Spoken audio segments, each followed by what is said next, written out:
बिस्मिल्लाहिर्रहमानिर्रहीम। अस्सलाम वालेकुम दोस्तों, उम्मीद करता हूँ आप बिल्कुल ठीक ठाक होंगे। दोस्तों आज है 28 जनवरी सन 2021 और दिन है जुमेरात का।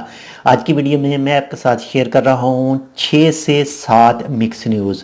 तो सबसे जो पहली न्यूज़ है वो है मिनिस्ट्री ऑफ कल्चर स्पोर्ट और ये जो महकमा है इसकी तरफ से कि इसने जितनी भी एक्टिविटीज़ हैं खेलों की उसको मनसूख कर दिया है और ये होंगी नेक्स्ट नोटिस तक, यानी इसके बारे में अगली दफ़ा कोई नोटिस जारी किया जाएगा तो उसके बाद में ही ये तमाम खेलों की एक्टिविटीज़ दोबारा स्टार्ट होंगी। इसके बाद में नंबर 2 पर रॉयल कैमल क्रॉप्स रेस जो है वो भी मुअत्तल कर दी गई है।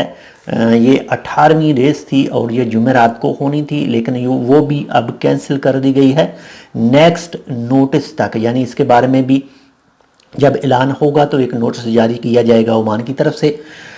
ये सब डिसीजन इसी वजह से जो कल सुप्रीम कोर्ट का इजलास हुआ उसकी वजह से ही हैं, ताकि मौजूदा बीमारी को जल्द से जल्द कवर किया जा सके और ज़्यादा इसके ऊपर पकड़ की जा सके। इसके बाद में नंबर 3 पर जो न्यूज़ है वो है इंडिया के हवाले से कि आज इंडिया हुकूमत की तरफ से कुछ मौजूदा बीमारी के हवाले से नए कुछ ऐलानात होने वाले थे। तो हो सकता है, उम्मीद की जा सकती है, हो सकता है कि इंडिया जो ट्रैवल है इसमें कुछ आसानियाँ पैदा कर दे और आसानियाँ ज़ाहिर करे, लेकिन जैसे ही इसके हवाले से कोई तफसील आएगी वो भी आपके साथ शेयर की जाएगी। इसके बाद में नंबर 4 पर जो न्यूज़ है वो है जो दोस्त भी, जो लोग भी ओमान से दुबई का सफ़र करना चाहेंगे उनको 31 जनवरी और दिन इतवार से अपने साथ एक नेगेटिव PCR टेस्ट भी साथ लेकर जाना होगा जो 72 घंटे पहले का किया हुआ होगा। इसके बाद में नंबर 5 पर जो न्यूज़ है वो है सेंट्रल बैंक ऑफ ओमान की तरफ से।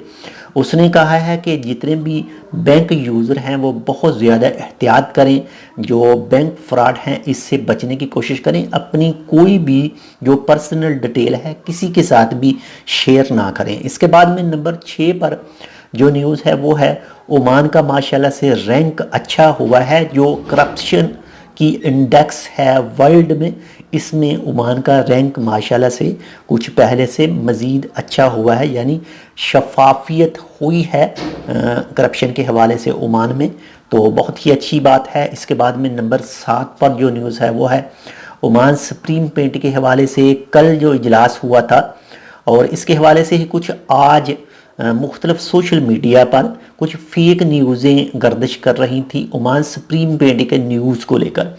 यानी जो फेक न्यूज़ें थी वो फेक न्यूज़ें इस टाइप की थी कि जो भी एम्प्लॉय हैं, यानी काम की साइट पर जाने के लिए मना किया है सुप्रीम कोर्ट ने। इसके बाद में जो लॉकडाउन है इसके बारे में ख़बर गर्दिश कर रही थी, तो इसकी तरदीद की गई है आज सुप्रीम कोर्ट की तरफ से कि ऐसी कोई न्यूज़ नहीं कल बताई गई और ना ही ऐसी न्यूज़ शाया की गई है ओमान सुप्रीम कोर्ट की तरफ से। तो इसकी तरदीद हो चुकी है कि ये सब चीज़ें फेक हैं। तो बाकी रिक्वेस्ट आप सब से वही है, जो सुप्रीम कोर्ट के रूल हैं उसको मस्ट फॉलो कीजिए। जो भी आपको सुप्रीम कोर्ट अहकाम देती है उनको फुल कबूल कीजिए ताकि आप भी महफूज रहें, हम लोग महफूज रहें और जो हमारे साथ रहते हैं। तो ये थी आज की मिक्स न्यूज़। उम्मीद करता हूँ आपको पसंद आएगी। अगर आपको पसंद आए तो लाइक और शेयर ज़रूर कीजिएगा। अगर आपने अभी तक हमारा ये channel Tech with Urdu subscribe नहीं किया तो आप इसको सब्सक्राइब कर सकते हैं मज़ीद ऐसी ही अच्छी और मालूमाती वीडियोज़ के लिए। तो मिलते हैं दूसरी अपडेट के साथ, तब तक के लिए अल्लाह हाफिज़।